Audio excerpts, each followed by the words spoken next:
dreaming? Am I gonna wake up? Somebody hit me! Oh my God, you guys!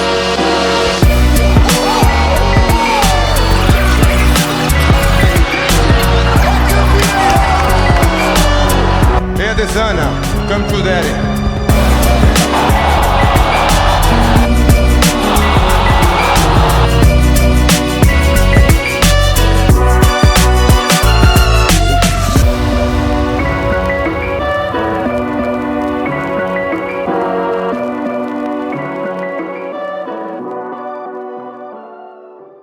O ano começa com uma notícia chocante de algo que aconteceu fora do octógono. Acabou vazando um vídeo onde Dana White aparece agredindo a sua própria esposa, uma imagem que circulou e abalou o mundo das lutas. Só que apesar da grande repercussão, o presidente do UFC e a sua companheira conseguiram seguir em frente, ele seguiu com seu trabalho no UFC e à medida que os meses se passaram, esse assunto acabou perdendo força. No mesmo mês, a PFL anunciou a contratação do youtuber que agora virou boxeador, Jake Paul. Jake se destacou bastante em 2022 por ter vencido Anderson Silva em uma luta de boxe e também por seus diversos ataques e críticas ao Dana White e os dirigentes do UFC, principalmente em relação aos pagamentos dos lutadores. E essa contratação da PFL foi o primeiro momento que a organização começou a mostrar as garras para bater de frente com o quase monopólio do UFC. Finalmente tivemos o primeiro Fight Night do ano, onde Sean Strickland acabou vencendo Nassourdine Imavov. Detalhe que o Strickland tinha acabado de fazer o último card de 2022, onde ele perdeu para Jared Cannonier, e agora recobrou o caminho das vitórias fazendo o primeiro evento de 2023. E logo a gente vai falar mais desse cidadão. Vamos agora falar de uma das maiores bombas do ano, que foi quando Francis Ngannou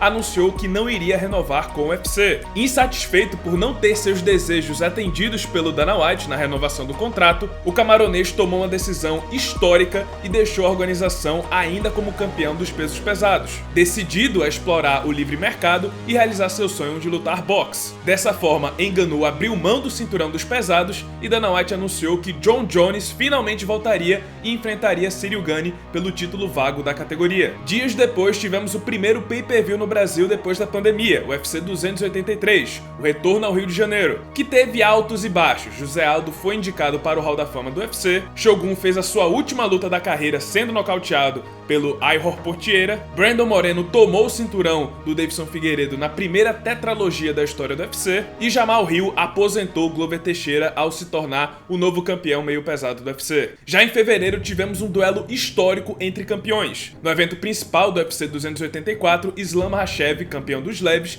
defendeu seu cinturão contra Alexander Volkanovski, campeão dos penas. E em um combate épico, Volkanovski conseguiu oferecer resistência ao jogo de quedas do Islam, enquanto o russo surpreendeu e conseguiu trocar de igual para igual com aquele que na época era o número 1 do mundo. Mas a maior surpresa foi na reta final da luta, quando Volkanovski conseguiu aplicar um knockdown e quase encerrou a luta contra o russo. Islam sofreu como nunca na carreira, mas conseguiu vencer Volkanovski em uma decisão bem contestada pelos fãs. Ainda esse mês foi anunciado que Conor McGregor e Michael Chandler fariam a nova edição do The Ultimate Fighter. Nessa temporada, a equipe do Chandler deu uma goleada de 7-1 na equipe do McGregor, uma surra histórica no programa, e que quase acabou rendendo uma briga entre os dois. E por incrível que pareça, até agora essa luta não aconteceu, e talvez aconteça agora em 2024. No Fight Night, Sergey Spivak finalizou Derrick Lewis, e fora do UFC, Fedor Emelianenko fez a sua última luta da carreira e recebeu aquela que foi talvez a maior homenagem que um lutador de MMA já recebeu no esporte. Voltando ao Ultimate, nos últimos cards de fevereiro, Erin Blanchfield fez o seu nome ao vencer Jéssica Batistaca, e Brendan Allen fecha o mês parando o hype do brasileiro André Sergipano.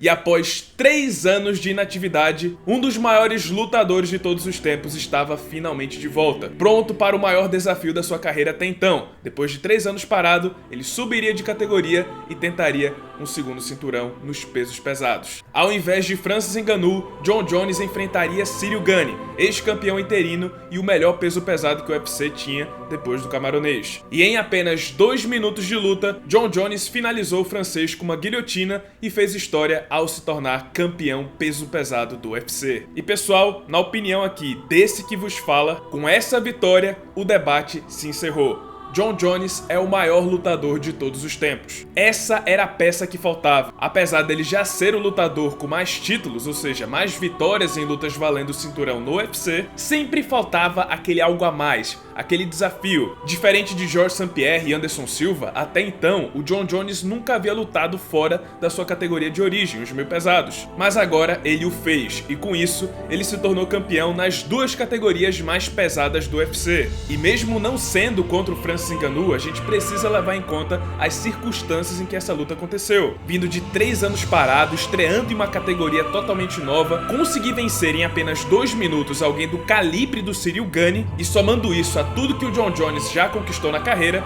mostra que ele é totalmente fora da curva. Ninguém tem mais títulos do que ele, ninguém tem um cartel melhor do que o dele, ele atravessou pelo menos 4 gerações de lutadores encarando lendas e ex-campeões no auge e permaneceu invicto. O debate sobre quem é o maior sempre vai continuar e deve continuar, até porque esse é o esporte, essa é a magia do esporte. Mas hoje é difícil negar que no dia 5 de março de 2023, Jon Jones se consagrou o maior lutador de todos os tempos.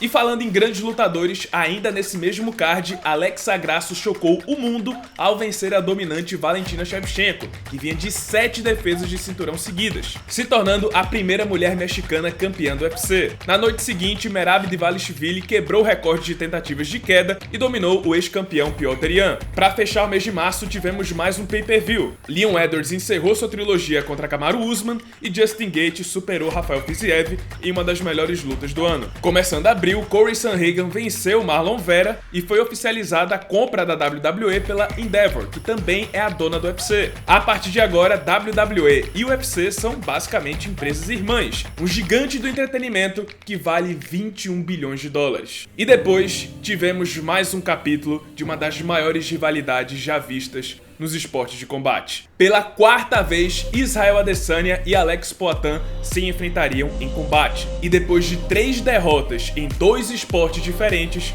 Israel Adesanya finalmente conseguiu sua vingança e venceu o brasileiro aplicando um dos melhores nocautes do ano, recobrando seu cinturão dos médios no processo. A partir daí, cada um seguiu por rumos diferentes, com Poatan anunciando a sua subida para a categoria dos meio pesados e o Adesanya esperando pelo seu próximo desafio na categoria dos médios. Na mesma noite, Gilbert Durinho conseguiu sua 2ª vitória em 2023 e aposentou o BMF Jorge Masvidal. Na sequência, tivemos 3 Fight Nights. Max Holloway parou o trem de Arnold Allen, que vinha de 10 vitórias seguidas no peso pena. Sergey Pavlovich venceu Curtis Blaydes no primeiro round e bateu o recorde de maior sequência de nocautes no primeiro round da história do UFC. E no peso galo, Song Yadong venceu Ricky Simon. Voltando ao pay-per-view, Charles do Bronx estava finalmente pronto para voltar a lutar depois da derrota para Islam Makhachev em outubro de 2022. Ele enfrentaria Beneil Dariush no UFC 288, mas ele acabou sofrendo uma lesão e a luta foi adiada para o mês seguinte. Com isso, Belal Muhammad e Gilbert Durinho aceitaram se enfrentar de última hora,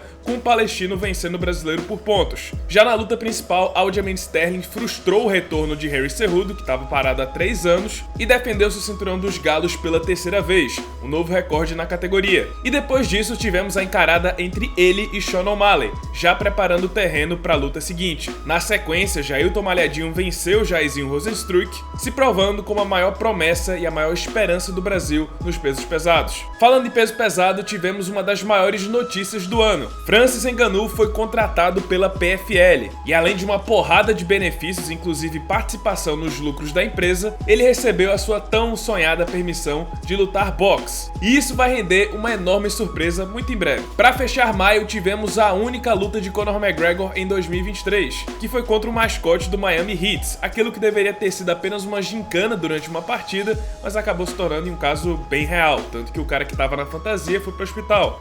Vale lembrar que nesse mês tivemos aqueles burburinhos de uma luta entre Elon Musk e Mark Zuckerberg. E como esperado, nada saiu do papel. E agora sim, finalmente o homem estava de volta. Charles do Bronx voltou a lutar depois da derrota para Islam Makhachev. E em uma das suas melhores apresentações, o brasileiro nocauteou Beneil Dariush no primeiro round. O Dariush que vinha de 8 vitórias seguidas. E com essa grande vitória, o Charles conseguiu ser credenciado para uma revanche contra Islam Makhachev, que ficou marcada para outubro. Nessa mesma noite, Amanda Nunes se apresentou pela última vez, vencendo Irene Aldana e anunciando anunciando sua aposentadoria do MMA, rendendo uma foto icônica com seus 2 cinturões e as luvas no centro do octógono, uma das melhores aposentadorias do MMA, que consagra a leoa como a maior lutadora da história do esporte. Voltando ao Bellator, Patrício Pitbull tentou fazer história ao ser campeão de 3 categorias diferentes, mas acabou sendo derrotado por Sérgio Pérez. Já na PFL tivemos aquilo que nunca vamos ter no UFC, uma encarada entre Jon Jones e Francis Ngannou. Já nos Fight Nights tivemos um dos maiores garfos do ano, com Almir Albazi vencendo Kai Kara-France. E também tivemos 2 das maiores surras do ano, com Jared Cannonier macetando Marvin Vettori e Ilia Topuria batendo Josh Emmett com direito a round 10-7. Chegando agora em julho, Sean Strickland venceu tranquilamente Abus Magomedov, e com a vitória ele pediu a chance para disputar o cinturão dos médios contra Israel Adesanya. Mas na semana seguinte aconteceria uma luta muito mais importante para a categoria. No UFC 290, Robert Whittaker enfrentaria Dricus du Plessis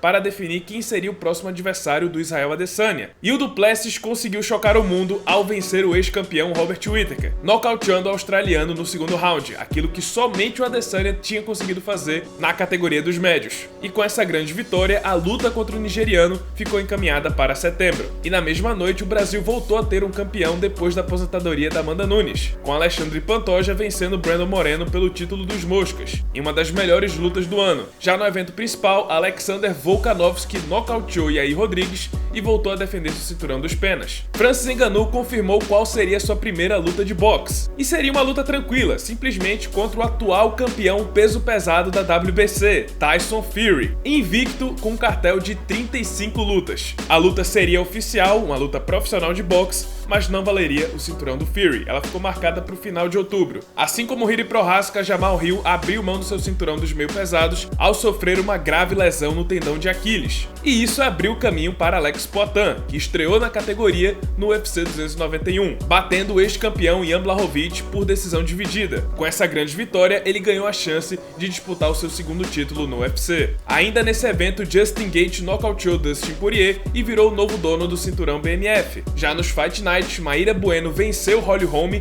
conseguindo assim o seu title shot, e Tom Aspinall nocauteou tranquilamente o Marcin Tybura. Voltando ao boxe, Jake Paul venceu Nate Diaz sem muitas dificuldades, e nos Fight Nights de agosto, Vicente Luque venceu Rafael dos Anjos, Corey Sandhagen bateu Rob Font e tivemos a emocionante despedida do zumbi coreano, que acabou sendo nocauteado pelo Max Holloway, mas acabou recebendo uma linda homenagem pelos fãs na arena. No UFC 292, Amanda Lemos foi dominada pela campeã do Espalha, Joely Zhang, e na luta principal, o queridinho do Dana White, Sean O'Malley, finalmente ascendeu ao trono do peso galo, nocauteando Aljamain Sterling no segundo round e dando início a uma nova era no peso galo e talvez em todo o UFC.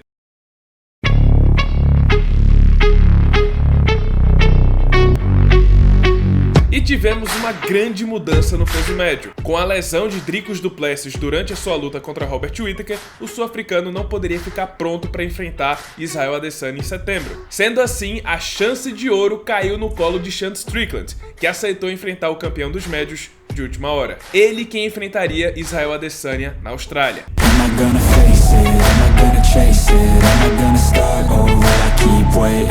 Os dois já tinham um certo passado, só que poucas pessoas consideravam que Strickland tinha alguma chance contra o campeão dos médios. Ele era uma das maiores zebras de 2023, só que mais uma vez, como virou costume esse ano, vimos a magia do MMA acontecer.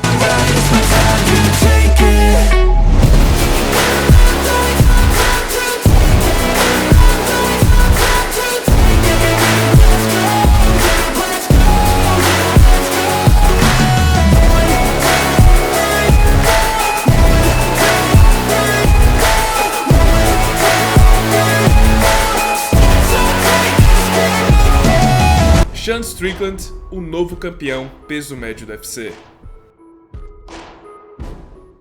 Em setembro, ainda tivemos a revanche entre Alexa Grasso e Valentina Shevchenko, que terminou com um estranho empate que prepara a trilogia para esse ano. Nos outros Fight Nights, Cyril Gane venceu Sergei Spivak e Rafael Fiziev perdeu para Matheus Gamrot por causa de uma lesão. E chegamos no mês de outubro. Para começar, Bobby Green concretizou uma das maiores zebras do ano, vencendo Grant Dawson, e Edson Barbosa sobreviveu a uma troca de tentativas de homicídio contra Sodiq Yusuff. A grande história do mês foi o UFC 292, 294, que teria a revanche entre Islam Makhachev e Charles do Bronx na luta principal, Paulo Borrachinha enfrentando Khamzat Chimaev e Johnny Walker enfrentando Magomed Ankalaev. Mas bem às vésperas do evento, tudo desmoronou. Charles sofreu um grave corte no supercílio e Paulo Borrachinha sofreu uma infecção ainda mais grave no cotovelo, imagens tão fortes que eu não posso mostrar aqui no YouTube. E aí, no fim das contas, Alexander Volkanovski entrou no lugar do Charles do Bronx e acabou sendo nocauteado pelo russo no primeiro round, e Kamaru Usman entrou no lugar do Paulo Borrachinha e acabou sendo derrotado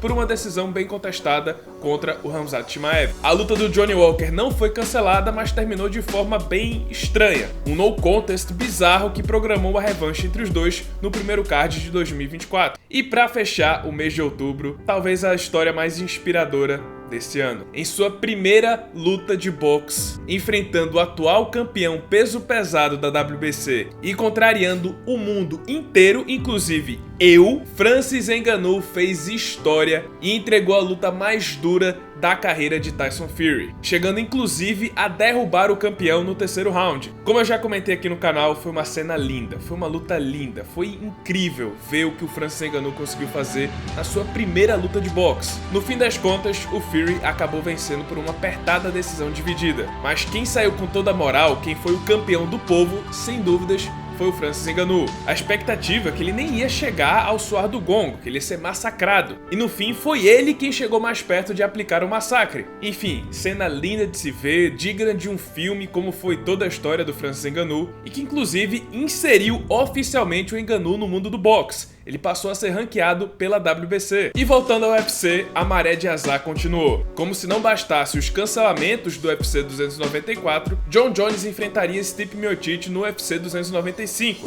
Mas ele acabou sofrendo a lesão mais grave da sua carreira, uma ruptura do ligamento do ombro, e isso vai deixar ele na geladeira por 8 meses. Com isso, o Dana White anunciou uma disputa pelo cinturão interino dos pesos pesados, entre Tom Aspinall e Sergey Pavlovich. Já na luta principal, Alex Poatan enfrentaria Jiri Prochazka pelo cinturão vago dos meio pesados. Antes do 295, voltamos ao Brasil. Jailton Malhadinho venceu Derrick Lewis no card principal do UFC São Paulo. E no UFC 295, Tom Aspinall apagou Sergey Pavlovich no primeiro round, se tornando o novo campeão interino dos pesados, e Alex Poatan fez história ao vencer Jiri Prochazka e se tornando o primeiro homem brasileiro a ser campeão de 2 categorias no UFC. Depois da luta, ele ainda tentou cavar uma revanche contra o Adesanya, mas o nigeriano anunciou que iria tirar um tempo de folga após a sua derrota para Sean Strickland. E no final de novembro, a PFL oficializou a compra do Bellator, mais uma grande manobra da empresa que se torna uma gigante e que está decidida a bater de frente com o UFC. Para fechar o ano, Deiveson Figueiredo e Armand Tsarukyan